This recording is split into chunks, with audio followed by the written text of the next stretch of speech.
mu masaha 24 agize umunsi nta masaha meza abaho nk'amasaha yo kurya, mu gitondo, saa sita na nijoro.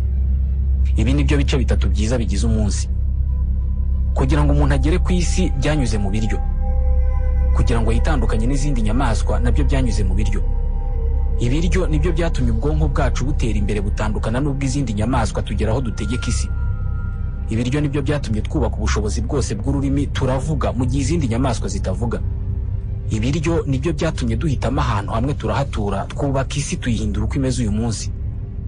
Uko buri muco ugira ubwoko bw'imirire butandukanye n'ubwundi, nibyo bishyira itandukaniro hagati yacu twese abatuye isi. Itandukaniro rinini ryacu twese abatuye isi rishingiye ku byo turya. Bisa naho buri gihe kugira ngo abantu bicare baganire ku ngingo runaka zibafitiye akamaro zibateza imbere, bagomba kubikora bazengurutse ibyo kurya cyangwa se ibyo kunywa. Ibi kandi bimeze uku nguku kuva kera. Mu myaka 200 ishize, nyuma gato yuko tugera ku isi, kurya byari igikorwa gisanzwe kigamije gutuma abantu babaho byonyine. None dore twateye imbere, hasigaye hari ubumenyi bw'ibiribwa. Basigaye batubwira ibyo turya, igihe tubirira, uko tubirya, kugeza no kutubwira niba tugomba kubirya twicaye cyangwa se duhagaze. Ibi byose ngo utabyitayeho, ubwo ibyo byo kurya byawe ngo nta kamaro kanini bigirira umubiri wawe. Nk'ubu ngo kurya neza bikagirira umubiri wawe akamaro, ngo ni ukurya udafite ibindi bintu ugiyeho bikurangaza, ukicara ukarya byonyine utareba televiziyo cyangwa se utarangaye. Ninde muri twebwe ujya atekereza ko ibyo kurya bikuryohera cyangwa se bikakubihira bitewe n'uko bisa? Bagupfutse mu maso bakagutamika ibyo kurya runaka, uburyohe bwabyo cyangwa se ububihe bwabyo bugabanukaho ikintu runaka kubera kutabireba. Ninde muri twebwe ujya atekereza ko kuryoherwa cyangwa se kubihirwa n'ibyo kurya binaterwa n'umuco wakuriyemo? Ubwoko bw'ibiryo umuco wacu utatwemerera kurya, nta nubwo dutekereza uburyo biryoha. Nk'ubu hari abantu barya inyama z'inzoka, ariko twebwe nta nubwo dutekereza uburyo umuntu ayikura ku isahani akayigeza mu kanwa. Ni ibiki dukwiye kurya? Ni ibiki dukwiye kureka gukomeza kurya? Inyama, ubwoko bw'ibyo kurya bigibwaho impaka cyane ku isi, dukwiye gukomeza kuzirya? Isukari ikwiye kuribwa cyangwa se kunyobwa ite? Nitwa ISMAEL MWANAFUNZI, reka tuvuge ku byo kurya. Ni gute ibiribwa byeze mu butaka twasaruye ku kimera bibasha kwinjira mu mubiri w'umuntu bikawubeshaho? Bahaye ikaze mu kiganiro. Kuri iyi si yose nta bantu bafite icyizere cyo kubaho kirekire nk'Abayapanikazi. Mu Buyapani abagore nibo babaho imyaka myinshi, 86 y'amavuko, kandi nibo ba mbere ku isi. Kuri iyi myaka 80 baba bakigenda mu muhanda batifashishije ikibando cyangwa se imbago. Ubuyapani nicyo gihugu gituwe n'abantu bazi neza ko ibiryo ari bwo buryo bwiza bwo kuramba ku isi, kandi banabigezeho. Ubuyapani buri mu bihugu bike ku isi bifite ijanisha rike ry'abarwayi ba diabete. Abayapani 3.9% bonyine nibo barwaye diabete, Abanyamerika bo ni 30%. Ubuyapani buri mu bihugu bikize birimo abaturage bake bafite umubyibuho ukabije. Nyamara ubusanzwe bisa naho ubukire bw'ibihugu bugaragazwa n'umubare w'ababyibushye. Igipimo cy'indwara z'umutima n'izibasira imitsi y'umutima n'ubwonko kiri hasi cyane mu Buyapani. Nta bantu ku isi bafite icyizere kirekire cyo kubaho kandi babayeho neza nk'Abayapani. Ibi byose nta rukingo babikesha, ni ibiryo. Abayapani bita cyane ku byo barya, ku buryo mu mwaka wa 2012 basabye ishami rya Loni rishinzwe uburezi, ubumenyi n'umuco UNESCO gushyira mu murage ndangamateka w'isi ubwoko bw'ibiryo bivumburiye bwitwa washoku. Mu biryo byinshi by'Abayapani haba harimo amafi, yaba amafi atetse cyangwa se mabisi. Ntabwo ku meza y'Abayapani hagaragaraho kenshi ubwoko bw'ibiryo nk'iby'abo mu burengerazuba bw'isi barya by'imigati cyangwa se za gato n'ibindi bibamo amasukari menshi. Ntabwo barya aya masukari menshi yirukira mu maraso, ari nayo mpamvu muri iki gihugu hari ijanisha ritoya ry'abantu barwaye diabete cyangwa se bafite umubyibuho ukabije. Bitewe n'uko uyu munsi abantu benshi badafite igihe kinini cyo kwicara imbere y'isahani mu gihe cy'isaha yose, hari abantu dukoresha iminota itageze ku 10 mu kurya. Nyamara kurya neza ntabwo bigomba gutwara igihe kiri munsi y'iminota 20. Ibyo kurya iyo tubihekenya mu kanwa biba bigomba kwivangavanga n'amacandwe mu buryo buhagije. Guhekenya ibyo kurya mu kanwa ukabikora mu buryo buhagije babyita predigestion, ni imbanziriza gogora. Amacandwe y'umuntu aba mu bwoko bw'umusemburo witwa amylase salivaire. Uyu musemburo iyo wivanze n'ibiryo bikiri mu kanwa uhita ubicagagura ukabikuramo isukari y'intungamubiri ihita yinjira mu maraso ako kanya utaranabimira. Ni ukuvuga ko intungamubiri za mbere zo mu biryo zitangira kwinjira mu maraso ibyo kurya utaranabimira. Gusa bisaba kuba wabihekenye neza ukabinoza. Ingingo isa nivuze ko niyo warya ibyo kurya ukabihekenya ukabinoza warangiza ukabicira, nabwo hari intungamubiri runaka zaba zageze mu mubiri wawe. Hari abantu barwara diabete yo kubura isukari mu mubiri ku buryo abura isukari akenda gupfa. Iyo bamuhaye bombo cyangwa se isukari akigeza mu kanwa ahita azanzamuka ataranayimira. Iyo umuntu akimara guhekenya ibiribwa akabimira, ibikurikiraho ntabwo bitandukanye cyane n'ibikorerwa mu nganda. Ibyo kurya byahekenywe neza byanogejwe cyangwa se bitananogejwe bihita bimanuka mu muhogo bikagera mu gifu, gihita gitangira kubisya gikoresheje uburyo bwacyo bwo kwinyeganyeza. Ubundi kikabicagagura gikoresheje acide chlorhydrique, gihita gitangira kuvubura ako kanya. Acide chlorhydrique ni acide ikaze cyane. Ifite umumaro wa mbere wo kwica udukoko tubi tuba twajyanye n'ibyo kurya. Buri munsi igifu cya buri umwe muri twebwe kivubura litiro n'inusu y'iyi acide. Niba ari acide yica udukoko tuba turi mu byo kurya umuntu yariye, bivuze ko yakwica n'utunyangingo two mu gifu dufitiye umubiri akamaro, ariko igifu bwacyo kizi kwirinda. Buri gihe iyo umaze kumira ikintu igifu kirabimenya kigahita kivubura ibintu birenduka bishinzwe kurinda igifu gutwikwa n'iyo acide chlorhydrique. Ibyo kurya iyo igifu kimaze kubisya bihita bijya mu rura rurerure. Ururura uramutse urusohoye mu nda y'umuntu ukarurambura hasi rwakuzura metero kare 400. Ni ukuvuga ko rwakuzura ibibuga bibiri bya tenisi rugiye rurambuye runyuranyuranyemo ku buryo utabona ubutaka barurambuyeho mu kibuga cya tenisi. Iyo ibyo kurya bigeze muri urura bihita bicagagurwa nanone, ariko nanone amoko y'intungamubiri agatandukanywa. Intungamubiri ziri mu mavuta yakarangishijwe ibyo kurya, isukari cyangwa umunyu washyizwe muri ibyo byo kurya, n'izindi ntungamubiri zose buri bwoko bugashyirwa ukwabwo. Izi zose zihita zinyura mu kimeze nk'igifuniko cy'ururura zikagera mu mitsi itwara amaraso, hanyuma ayo maraso yamaze kugeramo izo ntungamubiri agahita yiruka akajya mu mwijima. Umwijima niwo uhita uhindura za ntungamubiri mu bwoko bw'ingufu za nyazo umubiri ukeneye, bigahita bikwirakwizwa hose mu mubiri. Nguko uko ibiribwa byavuye mu murima bikora umubiri w'umuntu. Iki gihe ibyasigaye byavuyemo za ntungamubiri umubiri uhita ubisohora nk'inkari cyangwa se ukabinyuza mu rura runini tukabyituma, cyangwa se nanone umubiri ugahitamo kubibika nk'ibinure. Imibiri yacu kuyirebera inyuma iratandukanye cyane, ariko imbere twese turi bamwe. Twese dukeneye bimwe, dukeneye ubwoko bumwe bw'intungamubiri. Umubiri wacu ni nk'inzu, kuwubaka bikenera amatafari n'ingufu, kandi ibingibi tubikura mu biribwa dukenera tutaranavuka. Ibyo kurya umubyeyi yariye, intungamubiri zibirimo zinyura mu maraso zikagera ku mwana twite. Iyo tukivuka urwungano ngogozi rwacu ntabwo ruba rwakirema ngo rushobore gukora neza. Niyo mpamvu umwana muto w'uruhinja bamwonsa gusa cyangwa se bakamuha amata. Hagati y'amezi 6 na 12 bashobora kumuvangira ibindi byoroshye birenga ku mata nk'imbuto n'imboga zihiye neza, hanyuma ibindi biribwa bakagenda babimutangiza buhoro buhoro. Iyo umwana gifite imyaka yo hasi, igikanka cye gikura buhoro ariko kirakura. Mu buhanga bw'abantu bavumbuye ubwoko bw'ibiryo barya bakagira amagufa akomeye, calcium na vitamine D. Iyi calcium abantu bayinywa mu mata n'ibiyakomokaho. Gusa ntabwo ari ahangaha gusa. Dr Arnaud Kokol ni umuganga w'impuguke mu by'imirire. Calcium dushobora no kuyisanga mu mazi yo kuri robine cyangwa mu mazi yakorewe mu nganda agashyirwa mu macupa. Dushobora kuyisanga no mu mafi cyangwa se mu mbuto zumishijwe. Igihe yavugaga amazi ya robine ntabwo yongeyeho kuyateka, ariko ni ngombwa cyane kuyateka kabira neza. Abana bafite imyaka 10 y'amavuko bakoresha ingufu nyinshi cyane ku buryo baba bakeneye kuzisubizaho bazinyujije mu byo kurya. Baba bakeneye cyane amasukari, ariko akaba amasukari yoroheje ariyo bita sucre lent, ashobora kuba mu biryo nk'ibirayi, umuceri cyangwa se mu migati. Amasukari akaze bita sucre rapide nk'aya yandi yo muri bombo, iyo umubiri ntabwo woroherwa no kuyagogora.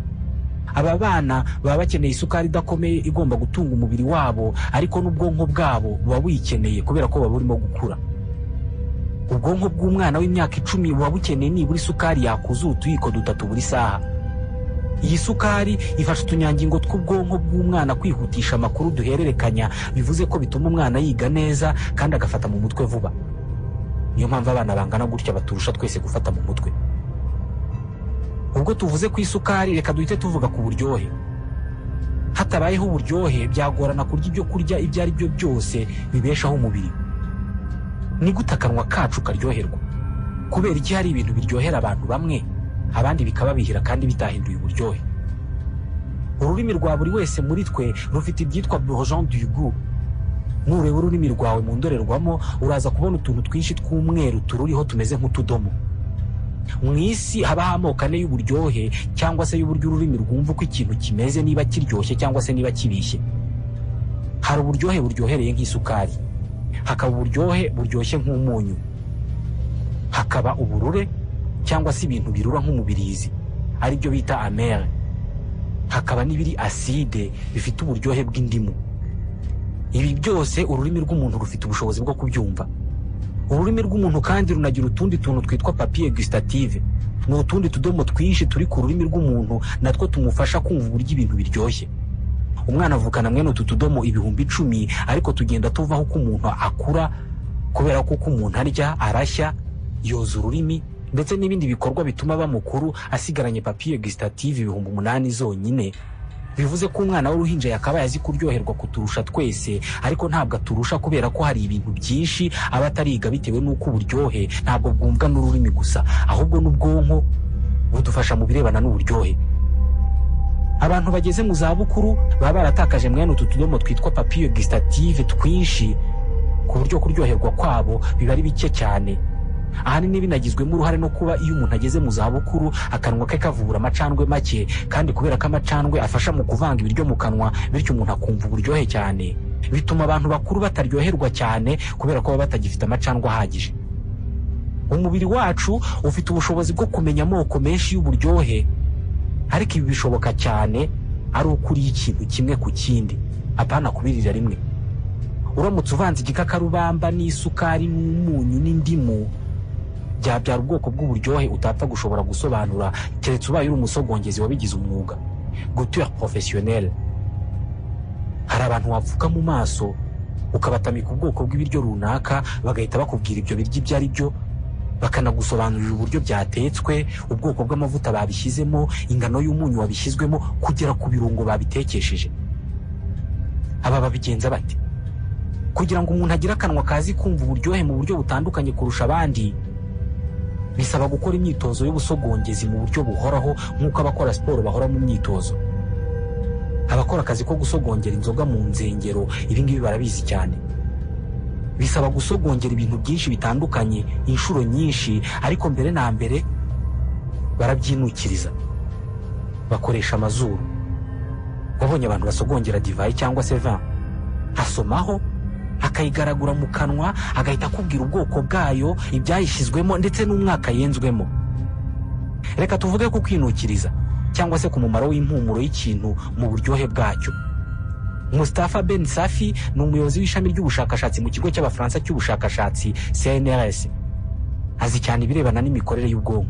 L'odorat contribue à hauteur de 3/4. Impumuro igira uruhare rwa 3/4 cyangwa se 80% mu kumva uburyohe bw'ikintu. Iyo umuntu afunze amazuru bavuga ko atumva uburyohe. Généralement on dit qu'on n'a pas de goût.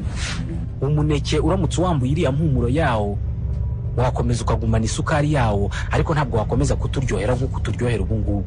Igitunguru ubwacyo ntabwo kigira uburyohe bw'igitangaza, ariko impumuro yacyo ubwayo iraryoha. Ucyambuye iriya mpumuro, hari benshi bareka kukirya, cyahita kimera nk'inguri. Iyo ushyize ikintu mu kanwa kawe ukagishinga amenyo, ibinyabutabire bigize uburyohe bwacyo bihita bigisohokamo, bigakururwa n'utudomo cyangwa se utumeze nk'uduheri 8,000 twitwa bourgeon gustative. Ibinyabutabire bigize impumuro iri muri icyo kintu nabyo mu masegonda make cyane biba bigeze mu gice cy'inyuma mu kanwa, aho bihita bibona inzira izamuka yerekeza mu mazuru, bikuruwe n'utunyangingo tw'ubwonko dushinzwe impumuro, neuron olfactive. Muri icyo gihe ururimi, amenyo na zimwe mu nyama zo mu kanwa byose biba birimo guhurira kuri cya kiribwa kiri mu kanwa kawe. Buri cyose muri ibi bitatu, ni ukuvuga amenyo, ururimi ndetse n'inyama zo mu kanwa, biba birimo kwegeranya amakuru kuri icyo kintu. ese kirashyushye, kirakarata? Ayo makuru bibonye kuri icyo kiribwa ahita azamuka ameze nk'ibimenyetso by'amashanyarazi. Mu gihe kitageze ku isegonda rimwe ubwonko bukaba bumenye uko icyo kintu kiri mu kanwa kawe kimeze. Kirasharira, kirarura, kirakarata, kirimo isukari cyangwa se umunyu. Ngiyi inzira binyuramo ngo umuntu aryoherwe cyangwa se abihirwe n'ibyo arimo kurya. Abasogongezi babigize umwuga cyangwa se abantu bafite ubushobozi bukomeye mu kumva uburyohe uko babigeraho nta kundi ni ugufata mu mutwe. Baba barakoze mu mitwe yabo ikimeze nk'isomero cyangwa se ububiko bunini bw'uburyo buri kintu kiryoha cyangwa se gihumura. Buri buryohe bw'ikintu abuhuza n'igikorwa runaka cyamubayeho mu gihe yaryaga cyangwa se yanywaga icyo kintu mu gihe runaka cyashize. Niba mu myaka 5 ishize umuntu yaraje mu Rwanda akahanywa amacunda, akayanywa ari iruhande rw'igisabo na cyari ubwa mbere akibonye, niyongera kunywa ku macunda niyo byaba mu myaka 5 igiye kuza, aho ariho hose ku isi, cya gisabo yabonye ubwo yanywaga amacunda bwa mbere kizamufasha kwibuka ubwo bwoko bw'amata ubwo ari bwo. Niba baramubwiye ko ari amacunda azahita akubwira ko yari amacunda.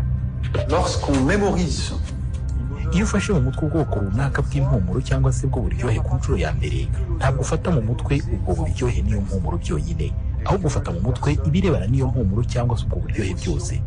Ufata mu mutwe ahantu, abantu n'amarangamutima yose afitanye isano n'icyo kintu. Igihe impumuro cyangwa se ubwo buryohe wongeye kubwumva mu gihe gikurikiyeho, ibyo bijyana nabwo byose biragaruka. eh bien c'est ce contexte qu'on va également réactiver.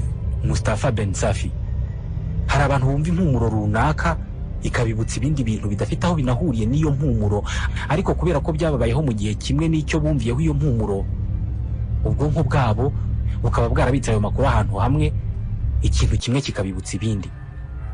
Mu bwonko bwacu hari igice cyitwa amygdale. Iki ni kimwe mu byicaro by'amarangamutima mu mutwe wacu.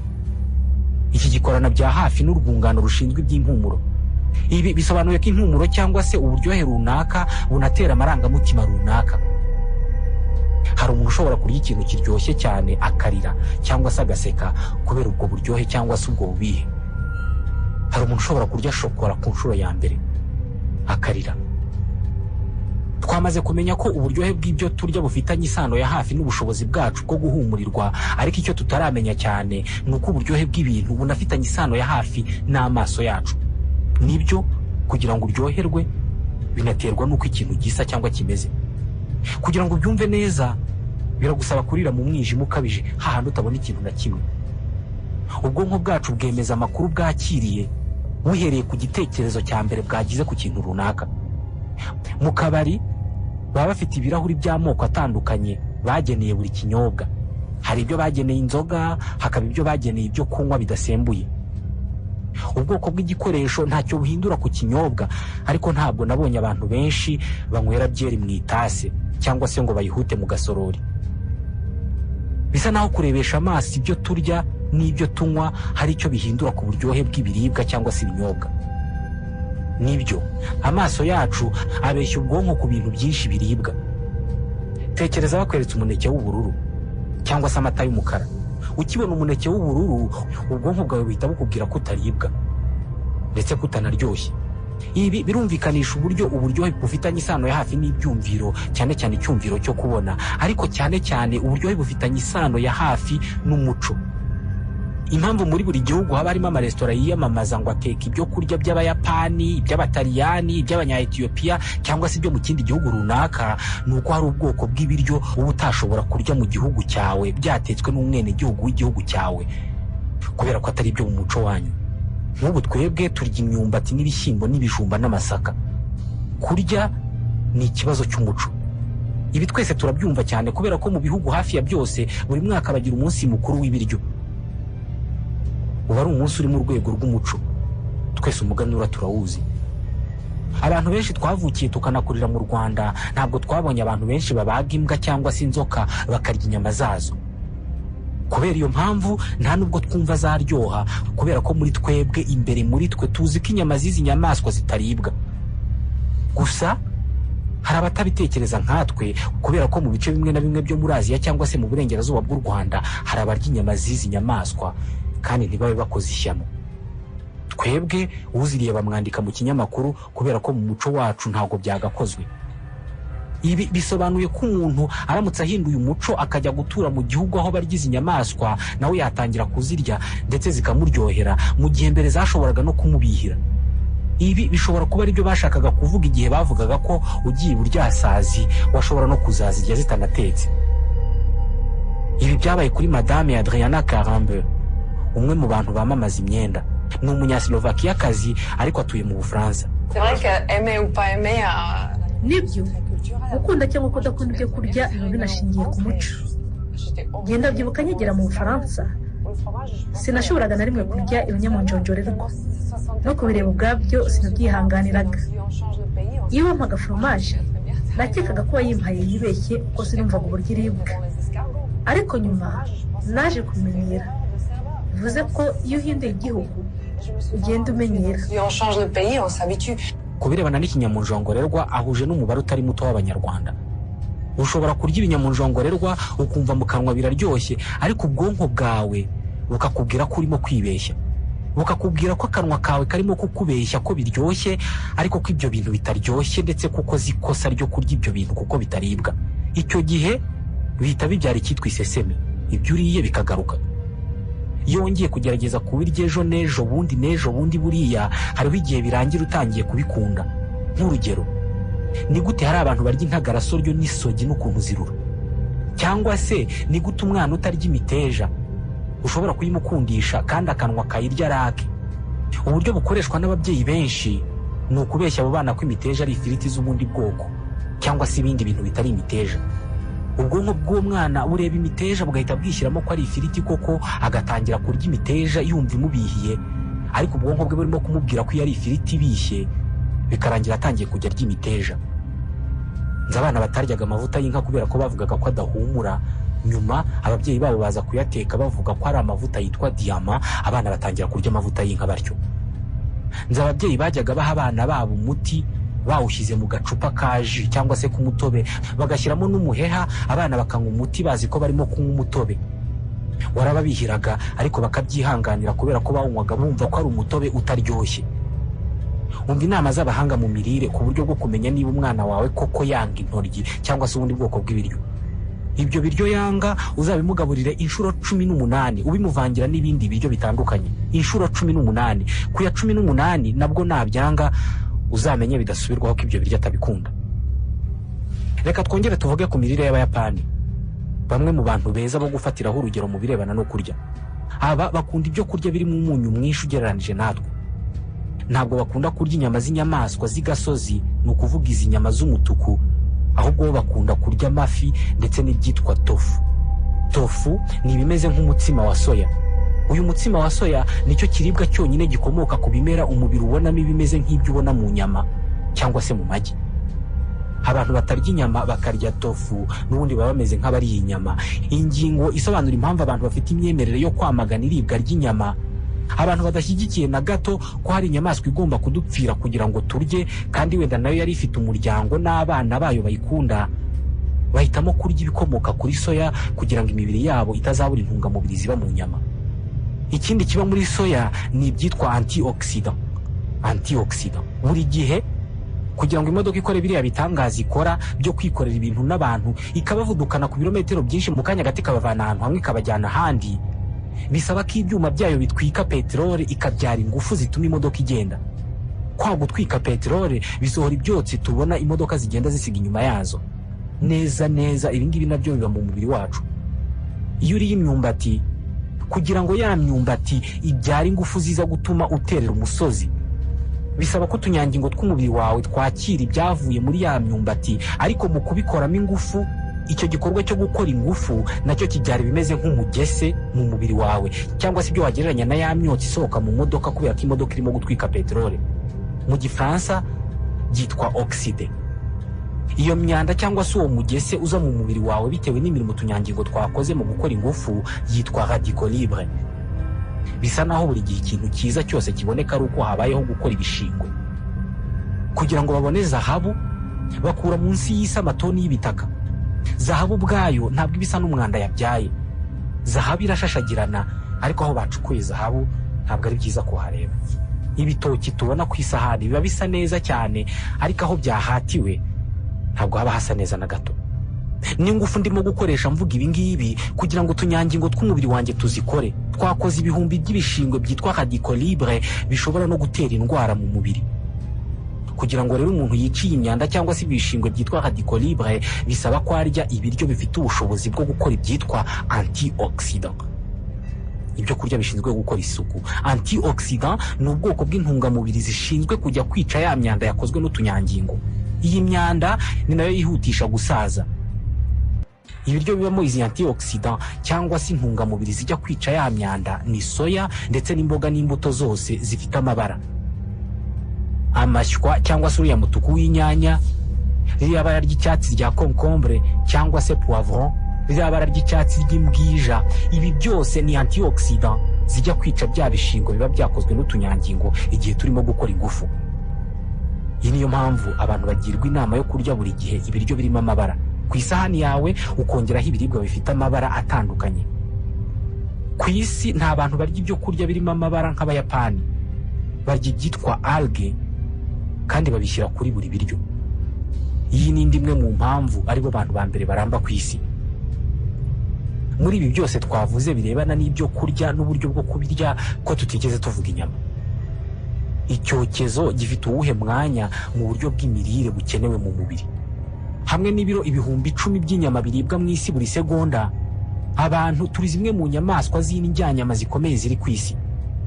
Byemezwa ko ari byiza kurya inyama nke zishoboka, ariko zikaba inyama nziza. Nziza ubwo ni izavuye ku itungo ryorowe neza, itungo ryariye ubwatsi n'ibinyampeke, ritariye ibinyabutabire byinshi. Kenshi inyama bazivuga nabi, basa n'abirengagije ko zituzanira bimwe mu binyabutabire umubiri wacu ukenera nka zinc, fer na vitamine B12. Ikindi dusa n'abirengagiza nanone ariko ni uko inyama iyo uziriye cyane zihinduka nk'uburozi. Dr Jean Purtey ni impuguke mu mirire, ibi ngibi barabizi cyane. Biterwa cyane cyane na feri wo mu nyama ndetse na acide gras nazo ziba mu nyama. Acide gras zo zifite umwihariko wo kuba zishobora gutwika tumwe mu tunyangingo. Feri yo yihutisha gusaza k'umubiri kandi ikihutisha indwara zifitanye isano n'izabukuru. Uko umuntu arya inyama nyinshi rero niko ajya mu byago byo kugira umubyibuho ukabije, kurwara diyabete, indwara z'imitsi y'umutima n'ubwonko, kanseri ndetse n'indwara zifitanye isano n'ubwonko, nk'indwara yo kwibagirwa. Nibyo mwabyumvise neza, inyama zihutisha umubiri mu gusaza. Indya nyama ya mbere ku isi ni intare. Niyo nyamaswa itagira aho ihurira n'ibimera mu birebana n'imirire. Intare yavutse ejo bundi mu mwaka wa 2004, ubu ngubu ntikiriho kubera ko yarashaje, yarapfuye. Intare ibaho imyaka iri hagati y'10 na 14 yonyine. Inyama irya ziri mu byihutisha ugusaza kwayo. N'inkoko ubwayo irusha intare icyizere cy'imyaka 5 cyo kubaho. Inkoko ishobora kubaho imyaka igera kuri 15 iyo igize amahirwe yo gukomeza kubaho itariwe. Ni mu gihe akanyamasyo kitungirwa n'ibyatsi nk'imboga n'imbuto kiberaho imyaka 150. Nibyo wabyumvise neza, akanyamasyo kabaho imyaka ikubye hafi inshuro 2 iyo Umuyapani cyangwa se Umusuwisi. Abangaba nibo baturusha kubaho igihe kirekire twese. Ku bantu inyama zikwiye kuribwa inshuro 1 mu cyumweru, ku bagabo, ku bagore zikaba zaribwa inshuro 2 cyangwa se 3 mu cyumweru. Bo bakenera kurya inyama inshuro nyinshi kurusha abagabo kubera ko baba bakeneye kongera fer batakaza mu gihe cy'imihango. Inyama ntabwo ziba mbi iyo ziriwe ari nyinshi byonyine, ahubwo n'uburyo ziribwamo bwatuma zihinduka uburozi. Inyama nyinshi abantu barya ku isi ziba zitetse, ariko hari n'iziribwa zokeje. Barazikata bakazitunga ku gati kitwa umushito, maze bakazirambika ku makara cyangwa se ku kimeze nk'akayunguruzo gakoze mu mikwege. Iyo zirambitse ku muriro gutyo, umuriro urazitwika. Iyo zigeze ku bushyuhe bwa °C 180 zitangira gukamuka, zigatangira kuvamo amazi amanuka akajya agwa mu makara. Ayo mazi yitwa amine aromatique hétérocyclique, double AH. Iyi double AH ibirimo za acide gras ziba mu nyama. Izi acide gras nazo zifite ubushobozi bwo gutwika. Iyo zimanutse muri ya mazi rero zikamanuka zikagwa ku makara y'inyama zokeje, zihita zizamuka nk'umwuka w'uburozi usubira kuri za nyama. Ku buryo hari abahanga mu birebana n'imirire bemeza ko inyama zokejwe mu buryo brochette zirambitse ku muriro ziba zirimo uburozi nk'ububa mu itabi. Bagira abantu inama yo kotsa inyama batazirambitse ku muriro, ahubwo byibura bakaba bazotsa mu buryo bw'impagarike. habonetse nk'imbabura cyangwa se icyokezo botsaho inyama ku buryo umuriro utazizamukiraho ahubwo ukazigeraho mu buryo bw'intambike, byaba ari byiza ku buzima bw'abaryi bazo. Birasa naho uyu munsi kurya bitakiri imwe mu nzira ituma abantu babaho gusa, ahubwo kurya ubwabyo bishobora no kwica abantu. Bisa naho impamvu zituma abantu babaho ziba zifitanye isano ya bugufi n'impamvu zituma abantu bapfa. Nibura buri mwaka mu isi hapfa abantu 9,100,000 bazize inzara, bazize kubura ibyo kurya. Ni mu gihe abandi batari munsi ya 3,000,000 buri mwaka bicwa no kurya ibyo kurya mu buryo budakwiye, bakagira umubyibuho ukabije. Ubwo mu buryo butandukanye buri mwaka abantu 12,000,000 bicwa n'ibiryo, haba mu kuba babibuze cyangwa se mu kuba babonye byinshi. Tubashimiye ko mwadukurikiye mu kiganiro Wari Uziko. Nitwa ISMAEL MWANAFUNZI, ndabashimiye.